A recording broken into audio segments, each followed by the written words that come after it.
সাম্প্রতিক বন্যায় নষ্ট হয়েছে প্রচুর শাকসবজির ক্ষেত। বন্যা পরবর্তী পরিস্থিতিতে তাই শাকসবজির বাজার এখন আগুন। বেগুন হোক কিংবা বিলাসিতার বাঁধাকপি অথবা ফুলকপি, চড়া দাম দিয়ে শাকসবজি কিনতে হচ্ছে ক্রেতাদের। মন্দার বাজারে শাকসবজির দামে ঊর্ধ্বগতির কারণে সংসার চালাতে গিয়ে কার্যত হিমশিম খাচ্ছেন সাধারণ মানুষ। রাজধানীর লেক চৌমুহনী বাজার কিংবা বটতলা বাজার, মোটামুটি সব জায়গায় দেখা গেল একই চিত্র। তবে শুধু কাঁচা মাল নয়, রান্নাঘরের অন্যতম আকর্ষণ আলু পেঁয়াজের মূল্য বেশি বলে জানিয়েছেন বাজারে আগত এক ক্রেতা। মানে সব তুলনায় সবকিছুই বেশি। কি বলবেন আপনি? পাইকারদের কাছ থেকে সবজি কিনতে হচ্ছে বেশি দাম দিয়ে, তাই বিক্রিও করতে হচ্ছে চড়া দামে। শাকসবজির দামে ঊর্ধ্বগতির কারণ হিসেবে এই বিষয়গুলিকে তুলে ধরেন বাজারের খুচরো ব্যবসায়ীরা।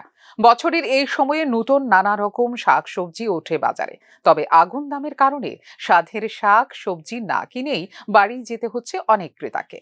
আমরা আমাদের দিকে লক্ষ্য রাখছি এবং ব্যবসায়ীদের দিকেও লক্ষ্য রাখতে হবে, আমাদের দিকে লক্ষ্য রাখতে যাতে এটা লেভেল হয়। বাজারে মূল্যবৃদ্ধি নিয়ন্ত্রণে সরকারের দায়বদ্ধতার কথা উল্লেখ করে এই প্রসঙ্গে যথাযথ ব্যবস্থা নেবার জন্য সরকারের দৃষ্টি আকর্ষণ করেছেন ক্রেতারা।